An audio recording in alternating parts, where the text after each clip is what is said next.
Hello dear friends, welcome है आप सभी का तनु क्लासेस में। तो दोस्तों आज हम लोग सब्जेक्टिव क्वेश्चन कवर करेंगे केमिस्ट्री यानी रसायन शास्त्र के। ये क्वेश्चन से काफी इंपॉर्टेंट क्वेश्चन है क्योंकि आपको बोर्ड एग्जाम में पूछे जाते हैं शॉर्ट क्वेश्चन। तो आज इस वीडियो में हम लोग क्या करेंगे, शॉर्ट क्वेश्चन को ही कवर करेंगे। ठीक है, तो चलिए स्टार्ट करते हैं। ध्यान से देखिए और ध्यान से सुनिए। आपका क्वेश्चन आया एग्जाम में कि क्रिस्टल किसे कहते हैं या फिर क्रिस्टल से आप क्या समझते हैं या फिर क्रिस्टल के बारे में लिख के आपका शॉर्ट क्वेश्चन आया। तो शॉर्ट में आपको आंसर देना है, ये नहीं कि आपको शॉर्ट क्वेश्चन पूछा गया है, नंबर भी आपको लिमिटेड में रहेगा। अब अगर शॉर्ट क्वेश्चन में ज्यादा शब्द में आंसर देंगे तो आपको ज्यादा नंबर नहीं मिलेगा, ज्यादा मार्क्स नहीं मिलेगा। ठीक है, तो वैसा ठोस जिसका कोई निश्चित ज्यामितीय आकृति हो तथा जिसे बराबर भागों में बांटा जा सके उसी को क्या कहते हैं, क्रिस्टल कहते हैं। क्रिस्टल दो प्रकार के होते हैं, इनको दो वर्गों में बांटा गया, क्रिस्टलीय ठोस और अक्रिस्टलीय ठोस, यानी क्रिस्टलाइन सॉलिड और non crystalline solid. Crystalline solid जैसे कि हीरा हो गया, उसके बाद ग्रेफाइट हो गया, सब क्या क्रिस्टलाइन सॉलिड है, यानी क्रिस्टलीय ठोस है। उसके बाद नॉन क्रिस्टलाइन सॉलिड जिसको अक्रिस्टलीय ठोस बोलते हैं, पॉलीमर हो गया, रबर हो गया, सब क्या अक्रिस्टलीय ठोस है। ठीक है, इस प्रकार आपको क्रिस्टल के बारे में शॉर्ट में लिखना है अगर आपको शॉर्ट क्वेश्चन पूछा जाए।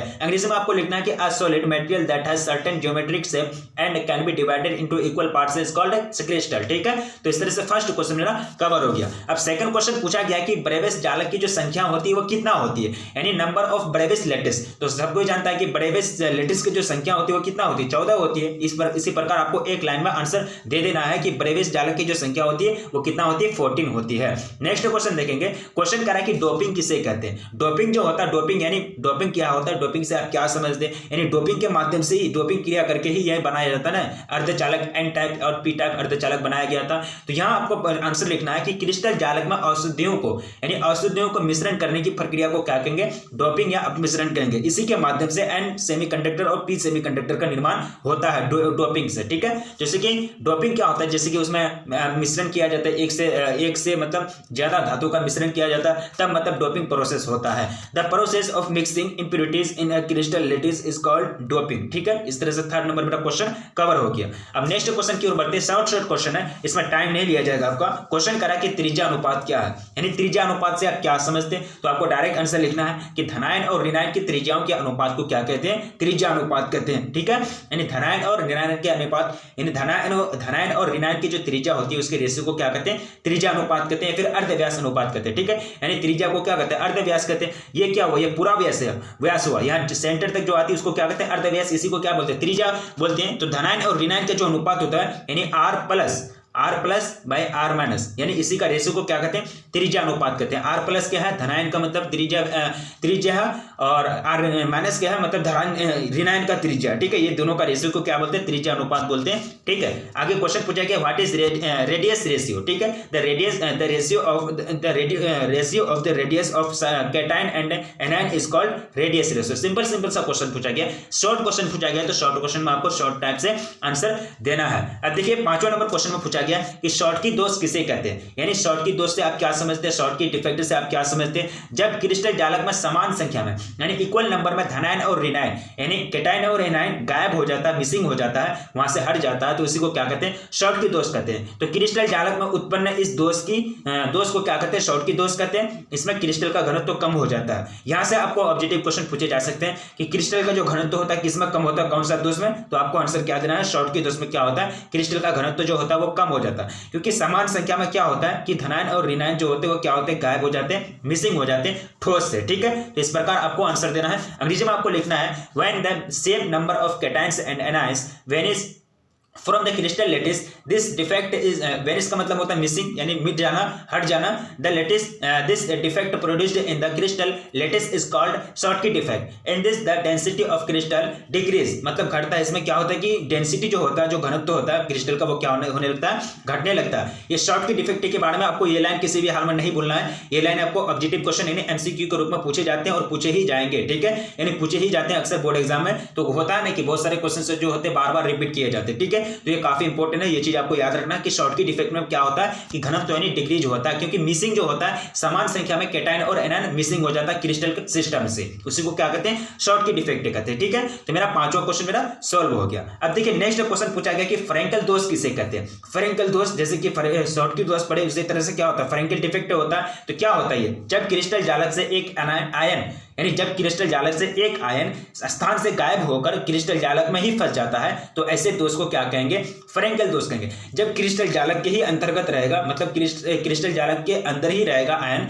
तो वो आयन से बाहर नहीं गया। जब बाहर नहीं गया तो उसका डेंसिटी में कोई बदलाव आएगा? नहीं आएगा। जब आयन बाहर जाएगा क्रिस्टल जालक से, तब वहां क्या होगा कि डेंसिटी में बदलाव आएगा, डेंसिटी घट जाएगा। तो इसमें क्रिस्टल का घनत्व तो क्या होता है? अप्रभावित रहता है, कोई बदलाव नहीं आता। सिर्फ क्या होता है कि उसका पोजीशन चेंज हो जाता है। किसका पोजीशन चेंज हो जाता है? यानी आयन का पोजीशन चेंज हो जाता है, एक जगह से दूसरा जगह जाकर के फिट हो जाता है। तो इसको क्या कहेंगे? फ्रेंकेल दोष यानी फ्रेंकेल डिफेक्ट कहते हैं। ठीक है, इसमें आयतन यानी सॉरी इसमें जो घनत्व होता है, डेंसिटी जो होता है, उसमें कोई बदलाव नहीं आता, कोई चेंजिंग नहीं आता। अंग्रेजी में आपको लिखना है when an ion from the crystal lettuce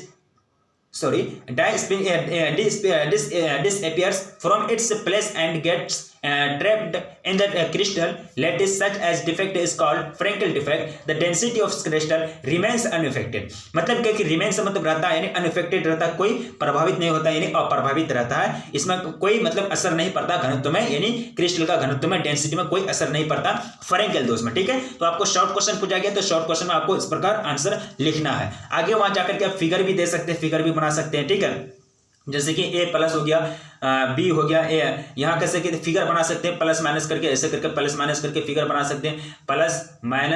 plus minus यहाँ को खाली जगह छोड़ देंगे, उसके बाद वो खाली जगह की जगह मतलब कुछ नहीं रहेगा, ये खाली जगह की एक आयन यहाँ सटा देंगे दूसरे आयन के, मतलब फिगर के द्वारा आप सजा सकते हैं ताकि आपको थोड़ा सा नंबर जो है, मार्क्स जो है वो ज्यादा मिलने का चांस रहे। ठीक है, अब नेक्स्ट क्वेश्चन की ओर बढ़ेंगे। क्वेश्चन क्या पूछा गया है कि ये क्वेश्चन पूछा गया कि CaCl बनावट की संक्षिप्त विवरण दें। क्वेश्चन थोड़ा सा नहीं दिखता होगा। CaCl यानी जो है इसकी बनावट जो होती है, इसका संक्षिप्त विवरण देने के लिए कहा है। ठीक है, तो इसका डिजाइन कैसे होता है? Give a brief description of the CaCl design. ठीक है, तो सीजियम क्लोराइड से, सीजियम क्लोराइड में क्लोराइड आयन क्या होता है कि क्लोराइड आयन कोने पर होता है तथा सीजियम आयन वो जो होता है वो केंद्र पर रहता है, यानी क्लोराइड आयन कोने पर रहता है। जैसे कि सीजियम CaCl में क्या होता है, जैसे कि सिस्टम बनता है यानी क्रिस्टल सिस्टम एस्टे बनता है, 8 कॉर्नर रहता है, तो 8 कॉर्नर पर कौन सा आयन रहता है? क्लोराइड आयन कोने पर रहता है। ये जो है Cl करके 8 बार कोने पर रहेगा, और जो है ये इसकी क्या कहते हैं, फिर जो कहते हैं सीजियम आयन केंद्र पर रहते हैं, ये जो सेंटर है सीजियम आयन वहीं रहते हैं। तो इस प्रकार क्या होता है सीजियम का यानी सीजियम क्लोराइड का क्या होता है? बनावट होता है। इसी प्रकार का सीजियम क्लोराइड मतलब बन के तैयार होता है। In caesium chloride ions is the at corners and caesium ions is at the centres. जैसे कि सिस्टम आपको पता है कि सिस्टम जस्ट अभी मैंने जो बताया, 8 कॉर्नर पर 8 एटम उपस्थित रहता है, क्लोरीन बीच में CH। ठीक है, तो इस प्रकार से क्या होता है CaCl की बनावट होती है। नेक्स्ट क्वेश्चन पूछा गया कि क्रिस्टल दोष से क्या समझते हैं? सिंपल सी बात है, क्रिस्टल में किसी प्रकार का डिफेक्ट आ जाए तो उसी को क्या कहते हैं? क्रिस्टल दोष कहते हैं। किसी प्रकार का डिसअरेंजमेंट आ जाए एटम के अंतर्गत यानी आयन के अंतर्गत, उसी को क्या कहेंगे? डिफेक्ट कहेंगे, क्रिस्टल दोष कहेंगे। तो क्रिस्टल जालक में किसी कण के गायब हो जाने या उसके क्रिस्टल के अंतराले स्थान में चले जाने से क्रिस्टल में क्या होता है कि अपूर्णता यानी या दोष उत्पन्न हो जाता है, कोई डिफेक्ट उत्पन्न हो जाता है, उसी को क्या कहते हैं? क्रिस्टल दोष कहते हैं। यानी जैसे कि डिसअरेंजमेंट, चाहे एटम मिसिंग हो जाएगा, एटम अपना जगह से दूसरी जगह चल जाएगा, या फिर एटम क्या कहता है कि ह्रास हो जाएगा, तो ये सारे जो दोष होते हैं, ये सारे जो मतलब समस्या जो होती है, इसी को क्या कहेंगे? क्रिस्टल दोष कहेंगे। ठीक है, यानी व्हाट इज क्रिस्टल डिफेक्ट। ठीक है, आपको इस प्रकार आंसर देना है। नेक्स्ट क्वेश्चन पूछा गया कि बिंदु दोष से क्या समझते हैं? बिंदु दोष से। ठीक है, तो बिंदु दोष से क्या समझते हैं? पॉइंट डिफेक्ट जिसको बोलते हैं। तो अक्रिस्टलीय पदार्थ यानी जो होते हैं एक क्रिस्टलीय पदार्थ में, यानी एक क्रिस्टल पदार्थ में एक बिंदु अथवा एक परमाणु, यानी ये जो 8 एटम है, एटम को बिंदु माना गया है, यानी एटम जो है बिंदु माना गया है क्योंकि ये बिंदु के रूप में एटम उपस्थित रहते हैं ना। 8 कॉर्नर पर 8 बिंदु रहते हैं मतलब एटम रहते हैं, उसके बाद 6 फलक पर 6 एटम रहते हैं मतलब बिंदु रहते हैं। तो एक क्रिस्टलीय पदार्थ में एक बिंदु अथवा एक परमाणु के चारों ओर,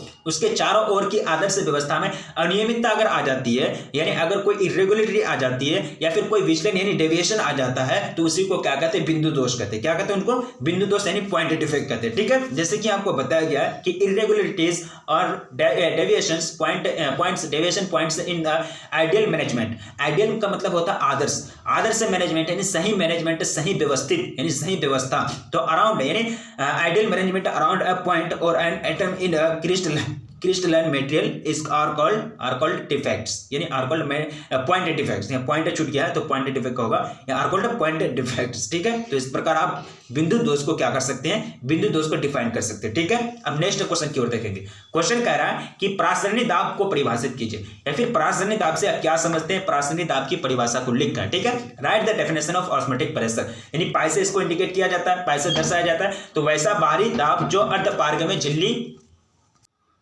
तो आपको क्या लिखना है, क्या क्वेश्चन पूछेगा कि परासरणी दाब की परिभाषा लिखें। ठीक है, तो वैसा बाहरी दाब जो अर्ध पारगम्य झिल्ली से होकर विलायक के विलयन में होने वाले परासरण को रोक देता है, उसी को क्या कहते हैं, परासरण को रोकने के लिए लगाना पड़ता है, उसी को क्या कहते हैं, परासरणी दाब यानी ऑस्मोटिक प्रेशर कहते हैं। ठीक है, the external pressure that has to be applied to prevent the osmosis of solvent through the permeable membranes, तो उसी को क्या कहेंगे, ऑस्मोटिक प्रेशर कहेंगे। इसको पाई से इंडिकेट किया जाता है। तो इसी प्रकार आपको शॉर्ट में लिखना है कि परासरणी दाब से क्या समझते हैं, शॉर्ट में आपको आंसर देना। ठीक है, अब नेक्स्ट आपको पूछा गया कि राउल्ट नियम से क्या समझते हैं, फिर राउल्ट नियम को लिखें। तो राउल्ट नियम यानी वाष्प दाब का आपेक्षिक अवनमन विलय के मोल प्रभाज के बराबर होता है। सीधी सीधी बात आपको लिखना है। ठीक है, यानी जो इफेक्ट है, सबसे पहले बहुत सारे बच्चे क्या होते हैं कि जो छोटा सा नॉलेज होता है, छोटा मोटा जो पॉइंट है जानता है किसी के बारे में, कोई चीज के बारे में, अगर वो चीज का क्वेश्चन आपको वहां आ गया तो पहले छोटा मोटा सब पॉइंट को लिखेगा। ऐसा नहीं करना, जो बड़ा पॉइंट रहता है, जो इफेक्टिव पॉइंट रहता है, उसको पहले लिखना, ताकि नजर पहले पड़ जाए। कॉपी जो चेक करते, जो चेक होते हैं करने वाले, उनका नजर पहले पड़ जाए और उनको लगे कि नहीं बच्चा जो लिखा है वो सही लिखा है। ठीक है, तो क्या करना है कि राउल्ट नियम के बारे में लिखे, तो वाष्प दाब का आपेक्षिक अवनमन विलय के मोल प्रभाज के बराबर होता है। यानी जो मेन बात होता है, जो मेन टॉपिक है, मेन बात, यानी इधर उधर का बात नहीं, डायरेक्ट मेन टॉपिक ही लिख दिया है। ठीक है, एक लाइन में। तो इस प्रकार आपको इफेक्टिव आंसर देना है, इफेक्टिव इसी को बोलते हैं। ठीक है, तो पी नॉट बाई क्या किया है कि ये लिख दिया है, मतलब n by n plus n। ठीक है, यानी जो इस तरह से जो फॉर्मूला होता है वो मोल फॉर्मूला को इस प्रकार यहाँ ड्राइव कर दिया है, यानी इसी को क्या कहते हैं, राउल्ट नियम कहते हैं। यानी आपको इसी प्रकार लिखना है। अब देखिए हेनरी नियम के बारे में पूछा गया, शॉर्ट में आपको लिखना है हेनरी का नियम। तो किसी तरफ से, यानी किसी तरफ में किसी गैस की विलयता गैस के दाब के सीधा समानुपाती होती है। यानी किसी तरफ में क्या होती है कि किसी तरफ की गैस की जो विलयता होती है गैस के दाब के सीधा समानुपाती होता है। यानी गैस की विलयता उसी पर डिपेंड करेगा, यानी गैस के दाब पर डिपेंड करेगा। गैस का दाब अगर कम होगा तो गैस का विलय भी कम होगा, गैस का दाब ज्यादा होगा तो गैस का विलयता भी ज्यादा होगा। सीधा समानुपाती का तो मतलब यही होता है ना कि एक राशि बढ़ेगा तो दूसरा भी राशि बढ़ेगा, दूसरा राशि घटेगा तो पहला राशि भी घटेगा। एक के बढ़ने से दूसरा भी बढ़ेगा, एक के बढ़ने से दूसरा भी बढ़ेगा, और पहला के घटने से दूसरा भी क्या होगा, घटेगा। इसी को क्या कहते हैं, सीधा मतलब समानुपाती रिलेशन बोलते हैं। तो P बराबर KH इंटू X, क्या किसी तरल में अवाष्पशील विलय मिला दिया जाए तो उसके वाष्प दाब में कमी आती है, ऐसा क्यों, मतलब कारण पूछा गया। ठीक है, तो आपको लिखना है कि किसी तरल में अवाष्पशील मिला दिया जाए